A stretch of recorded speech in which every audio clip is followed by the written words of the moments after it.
Dear learners, শতকরার আরও এক ধরনের আমরা গাণিতিক সমস্যায় আমরা নিয়ে এসেছি আপনাদের জন্য। এই ধরনের গণিতগুলো সাধারণত প্রাইমারি এবং বিসিএস এবং নন ক্যাডার জবগুলোতে বেশ আসে এবং আসতো। এখন হয়তো কিছু কম আসে, কিন্তু তারপরও এগুলো প্রাইমারির জন্য আমার মনে হয় অ্যাপ্রোপ্রিয়েট গণিত, এগুলোকে আপনার প্র্যাকটিস করা উচিত। এবং সেক্ষেত্রে আমি এই শতকরার অঙ্ক শুধুমাত্র আপনাকে শর্টকাটে আমি শেখাবো না, এটার বেসিক যেন আপনাদের একটু স্ট্রং হয়, সেই বেসিকটা সহ আমি সমাধান করব। এই ধরনের অঙ্ক আমাদের শতকরা অবশ্যই প্র্যাকটিস করা উচিত। তাহলে কথা আর না বাড়ি আমরা চলে যাই মূল অঙ্কে।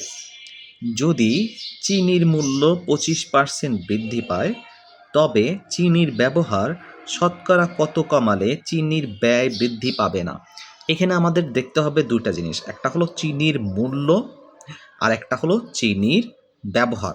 অর্থাৎ দুটাই একটা শতকরা হারে যদি কমে যায় আর একটা শতকরা হারে বাড়বে। আর আপনাদের একটা জিনিস বলি, যদি কোনো জিনিসের বৃদ্ধি 25% হয় তাহলে ব্যবহার মনে রাখতে হবে অটোমেটিকলি আপনার 20% অর্থাৎ 20%-এ চলে আসবে। আবার যদি মূল্য 20% কমে যায় তাহলে বৃদ্ধি 25% বৃদ্ধি পাবে। এটা প্রথম একটা ট্রিক্স শিখিয়ে দিলাম, যে এখানে যদি 25% বৃদ্ধি পায় তাহলে 20% ব্যবহার কমাইতে হবে। আবার যদি এখানে 20% দাম কমে যায় 25% ব্যবহার বৃদ্ধি পাবে। এখন বেসিক জিনিসটা আমরা কেমনে করবো, এই গণিতটা কেমনে চিন্তা করবো? দেখেন, এখানে আমার আছে হলো চিনির মূল্য, তাহলে এটা হলো চিনির মূল্য, অর্থাৎ এইটা আমি ধরলাম পূর্ব মূল্য, আর এটা বর্তমান মূল্য।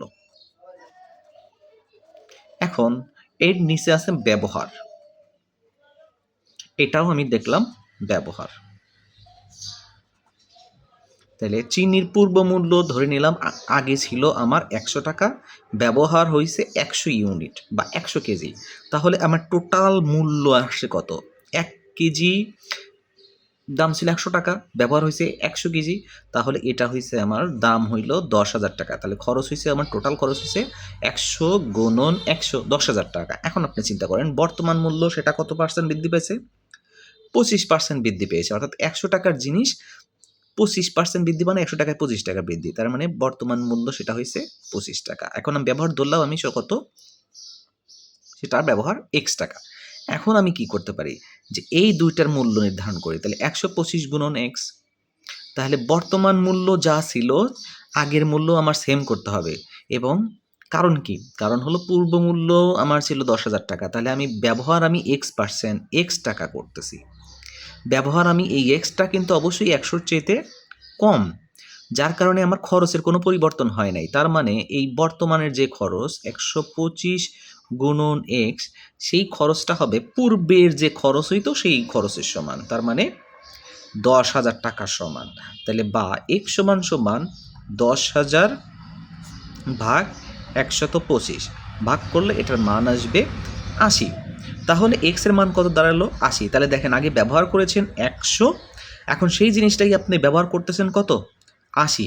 তার মানে আপনি এইখানে কতটুকু ব্যবহার কম করতেছেন? তাহলে 100 থেকে 80 বাদ দেন, তার মানে 20%।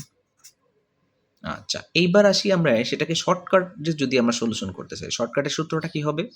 শর্টকাটের সূত্রটা হবে 100 গুণন এক্স ডিভাইডেড বাই 100 যোগ হবে এক্স। এখন যোগ কেন হবে? এটা যোগ হতে পারে, বিয়োগ হতে পারে। যদি দেখি আমার এই জায়গায় বৃদ্ধি আছে, কোনো জিনিসের যদি দাম বৃদ্ধি পায় তাহলে এখানে প্লাস, আর যদি এখানে হ্রাস পাওয়ার কথা থাকে বা কমের কথা থাকে তাহলে হবে বিয়োগ।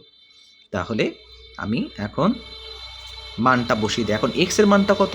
এক্স এর মানটা হলো যে কত পার্সেন্ট আমার বৃদ্ধি পেয়েছে, সেইটা হলো এক্স এর মান। তাহলে এক্স সমান সমান হলো 25।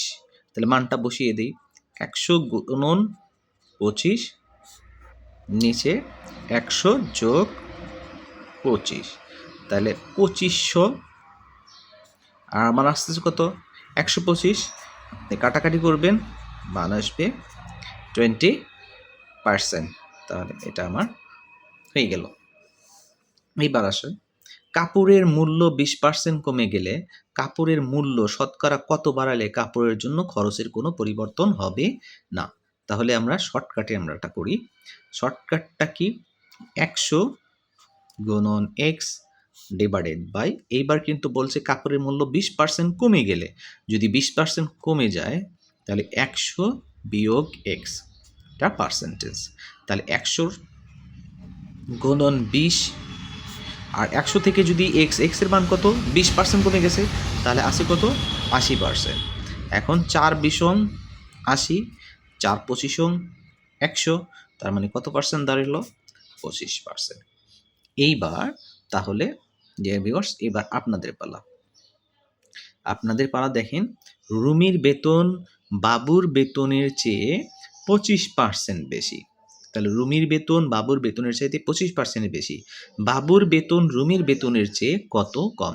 তাহলে এখানেও কিন্তু বাবুর বেতন আর রুমির বেতনের মধ্যে তুলনামূলক কম এবং বেশি বোঝাচ্ছে। তাহলে এরকম যদি ইউনিট একটা কম একটা বেশি এরকম বোঝায়, তাহলে সূত্র আমার সেমই থাকবে। তাহলে বেতনের সাথে 25% বেশি আছে, তার মানে সূত্রটা আমার কি, আমার মনে স্মরণ করে দেওয়ার কি প্রয়োজন নাই। তারপর আমি বলে দিচ্ছি, আপনারা সেটা ক্যালকুলেশন করবেন ইনশাল্লাহ। 100 গুণন এক্স ডিভাইডেড বাই, এখানে যেহেতু 25% বেশির কথা বলছে, তাহলে 100 যোগ এক্স। এখন মানটা বসিয়ে আমাকে অবশ্যই রেজাল্টটা জানিয়ে দিবেন কমেন্ট বক্সে। এবার আসা যাক, চালের দাম 25% কমে গেলে একই খরচে চাল কেনা শতকরা কত বৃদ্ধি করা যাবে। তাহলে যে এখানে বলা আছে কি 25% কমে গেছে, তাহলে আমার সূত্রটা কি হবে 100 গুণন এক্স ডিভাইডেড বাই 100। তাহলে কমে গেলে এটা কি যোগ হবে না বিয়োগ হবে? অবশ্যই বিয়োগ, কমে গেছে। তাহলে 100 বিয়োগ 25%। এখন আপনি মান বসিয়ে ইনশাল্লাহ 2টা 3 এবং 4-এর দামটা হিসাব করে আপনি কমেন্ট বক্সে জানিয়ে দেবেন। ইনশাল্লাহ আমরা পরবর্তীতে সেম নিয়মের সেম ভিডিও দেওয়ার চেষ্টা করবো ইনশাল্লাহ।